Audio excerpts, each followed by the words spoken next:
హల్లెలూయా!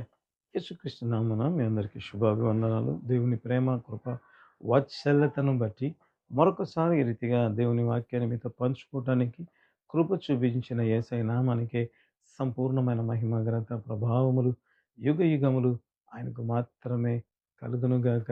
హల్లెలూయా! నిజంగా ప్రేమైన వాళ్ళరా, అనేక సార్లు మన జీవితాలలో భయం అనేది ఉంటది. ఎందుకు భయం ఉంటది అంటే, అయ్యా! నా భవిష్యత్తు ఏ రీతిగా ఉంటదో, లేకపోతే నా భవిష్యత్తు సంతోషదాయకంగా ఉంటదా? లేకపోతే బాధాకరంగా ఉంటదా? అన్న భయము అనేక మంది జీవితాల్లో ఉంటది. అయితే భవిష్యత్తును ఎవరు చెప్పలేరు ప్రియమైన వాళ్ళ. ఏ మనుషుడు చెప్పలేడు. ఏ జ్ఞానము చెప్పలేదు. అయితే ఆ భయం మరి ఎలా పోతది? లేకపోతే ఆ భయం పోవాలంటే ఎట్లా ఉంటది? లేకపోతే నా భవిష్యత్తు తెలుసుకోవాలని ప్రతి ఒక్కరికి ఆశ ఉంటది కదా ప్రియమైన వాళ్ళ. అయితే నిజంగా నాకనిపిస్తది. ఆ భయాలను నిజంగా పోగొట్టేది ఏదైనా ఉందా? మరి ముఖ్యంగా విశ్వాసుల జీవితంలో ఏం జరుగుతదో అనేక సార్లు టెన్షన్ పడిపోతుంటారు. ఎందుకంటే వారు ఎదుర్కొంటున్న ఆ సమస్యలను బట్టి. అయితే ఆ భయాన్ని పోగొట్టేది ఏదైనా ఉందా అంటే నిజంగా ఒకవేళ నేను ఒక ఉదాహరణ చెప్తాను ప్రేమను వల్ల. ఏంటి అంటే మనం నడుచుకుంటూ వెళ్తున్నాం. సో, మన కనుచూపు మేర మనకు వెలుగుండి చక్కగా దారి కనపడుతుందనుకోండి. భయముంటదా? ఉండదు ప్రేమ. ఎందుకు? మన దారి మనకు కనపడతా ఉంది. మన దారిలో ఒకవేళ దారి ఉండి, చీకటి ఉంటే కూడా మనకు కనపడదు. సో, ఇప్పుడు వెలుగుంది. సో, మన దారి ఎక్కడికి వెళ్తదో మనకు స్పష్టంగా కనపడుతున్నప్పుడు ఎవరైనా భయపడతారా అంటే, ఏమీ భయపడరు ప్రేమ. హల్లెలూయా! మరి దేవుని వాక్యం ఎట్లా రాయబడింది? నీ వాక్యము నా పాదములకు దీపము, నా త్రోవకు వెలుగై ఉన్నది. హల్లెలూయా! ఎప్పుడైతే దేవుని మాట, ఆ వాక్యం మన జీవితంలో వస్తదో, తద్వారా ఏమవుతది? భయం అనేది తొలగిపోతది ప్రేమవల్ల. బైబిల్ గ్రంథంలో మనం చూస్తే, యాకోబు గురించి రాయబడి ఉన్న మాట మనం చూస్తాం. యాకోబు జీవితంలో తల్లిదండ్రుల దగ్గర నుంచి వచ్చేసాడు. వచ్చిన తరువాత బైబిల్ రాయబడి ఉంటది. ఆ రాత్రి ఒక రాయిని తీసుకొని యాకోబు తలగడగా చేసుకున్నాడంట ప్రేమలో అని బైబిల్‌లో రాయబడింది.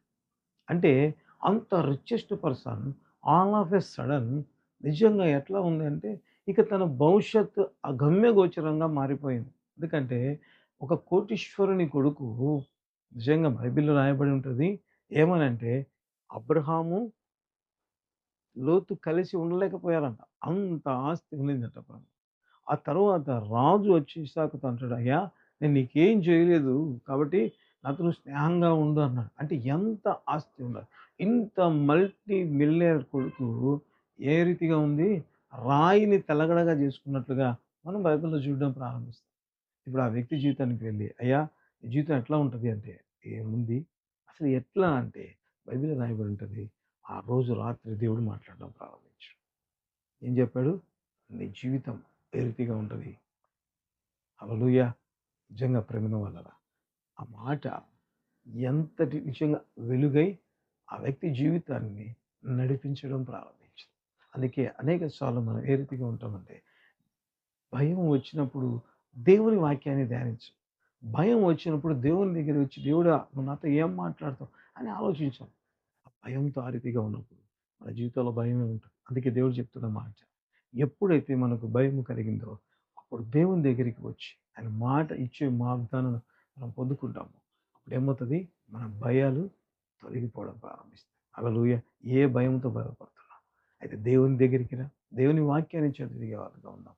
తద్వారా సంపూర్ణమైన దేవుని ఆశీర్వాదాలు పొంది భయం లేకుండా ఈ లోకంలో జీవించే వారిగా ఉండడం ప్రారంభిద్దాం. తలలోంచి ప్రార్థన చేసుకుందాం. ప్రేమ కలిగిన తండ్రి, కృప కలిగిన ప్రభువా, జీవం కలిగిన నా జీవాధిపతి, మీ ఘననామానికి వందనాలు, స్తోత్రాలు చెల్లించుకుంటున్నాం. ఆశ్చర్యకరుడా, ఆశ్చర్య కార్యాలు చేసే గొప్ప దేవానికి స్తోత్రం. కీర్తనీయుడమైన మా దేవుడు మీరే. వెల్పలలో మీ వంటి వారు లేరు. అయ్యా! పరిశుద్ధతలో నీకు సమము సాటి అయిన దేవుడు లేరు గనుక నీకు వందనాలు చెల్లించుకుంటున్నాం. మరొకసారి ప్రభువా, మా భయములన్నిటినీ తొలగించి అయ్యా నీ వాక్యం ఎదుట మేము గడపాలని మీరు ఆశపడుతుండగా అట్టి కృప చేత మమ్మల్ని నింపమని ప్రార్థిస్తున్నాం. అయ్యా నాకు భయము సంభవించిన దినమందు అయ్యా నేను ఆశ్రయించింది అన్నట్లుగా తండ్రి మా జీవితాల్లో భయం వచ్చినప్పుడల్లా నిన్ను ఆశ్రయించడం మీ మాటల కోసము ఆశపడులాగా కృప చూపించి అయ్యా మహిమ ఘనత ప్రభావములు కేవలం మీరు మాత్రమే పొందుమని ప్రార్థన చేశాను తండ్రి.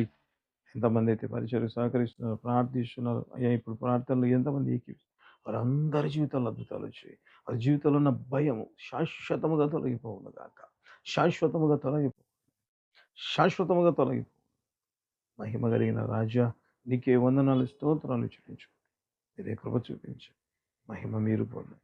మహిమ మీరు పొందు. మహిమ మీరు మాత్రమే పొందుమని ప్రార్థించు. ఈ బలమైన కార్యాలు చేయించు. పరిచయం ఆర్థికంగా ప్రార్థన సహకరిస్తున్న ప్రతి బిడ్డల జీవితంలో కోర్టు కేసెస్ గెలవాలి. ఆర్థికపరమైన అద్భుతాలు సమృద్ధిగా రావాలి. హెల్త్ ఇష్యూస్ తొలగిపోవాలి. సంపూర్ణంగా మీరే మహిమ పొందు. సమస్త మహిమ మీకు చెల్లిస్తూ యేసు నామములో అడుగుతున్నాము తండ్రి. ఆమేన్.